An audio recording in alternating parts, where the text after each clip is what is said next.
John from Sons of Texas. Well, thank you so much for joining me. How are you enjoying Carolina Rebellion? Oh, it's awesome. I love these festivals, man. There's so many people, so many fans, and the stages are awesome. The bands are awesome. So, can you talk a little bit about the album Baptized in the Rio Grande? A little bit, like maybe the recording process, like one or two songs in particular, and tell me what the mindset was like. Oh, recording it was a blast. The lead single, Baptized in the Rio Grande, is kind of just paying homage to where we come from. It's just the kind of message that you don't need to come from something to be something. You can make something of yourself.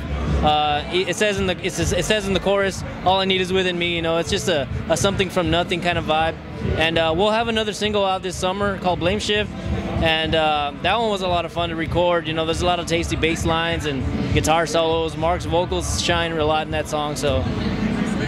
How happy are you with the feedback it's beginning? Because your name is one that's definitely rising up. Like you hear a lot online and everything. How do you feel about such positive feedback? We feel great. One thing that we hear a lot from fans is that our album is the first CD they've bought in many years.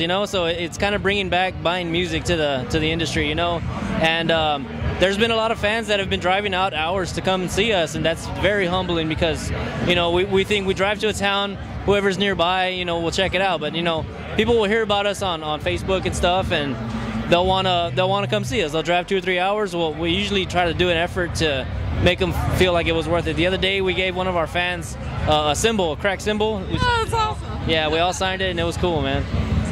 So are you ever surprised by which songs fans tend to gravitate towards, where you had a feeling about another one? That's one thing that a lot of people differ on. There's on the album, there's something for everybody. The girls tend to like the slow songs. The older men like the blues songs, and a lot of our young fans will like the heavy songs. So I think Baptized has been a pretty good single for us, but a lot of people like Team Texas Trim, our album closer. That one's a fun bluesy song, and Never Bury the Hatchet is our opener, and that's the heavy one, So it goes all over the place. I look at music as a universal language. Is there, a particular time where music began speaking to you personally? Yeah, I remember when I was probably about 4, I heard Welcome to the Jungle, Guns N' Roses.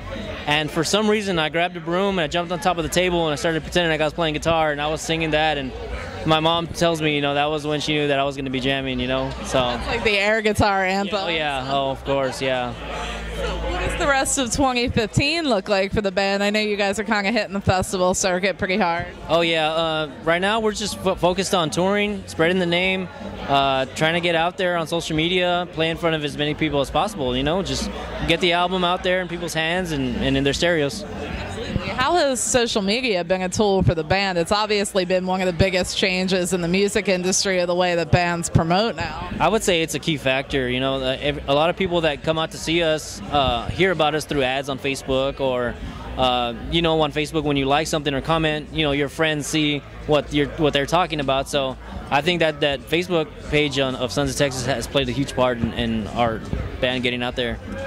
What's one of the biggest challenges that you guys have faced as a band? Do you feel there's more pressure to stay on the road longer? Yeah, there is a little bit more pressure. One of the bigger challenges is, I guess, just learning the ropes of touring. We never really went outside of Texas before. Up until 2 weeks ago, we all quit our jobs at home and started being musicians full time, So it's kind of scary, but we're up for it. It's something we've been wanting to do for a long time. What was one of your favorite odd jobs before doing that? I was a dental assistant. Me and the guitarist Jesse, we worked together. But whenever we got the job, we told our boss, like, hey, we're in a band. We kind of need some days off, if that's all right. And he was like, yeah, he was cool with it. So he never thought anything would materialize. But 8 years later, we got a record deal, and we're touring the country.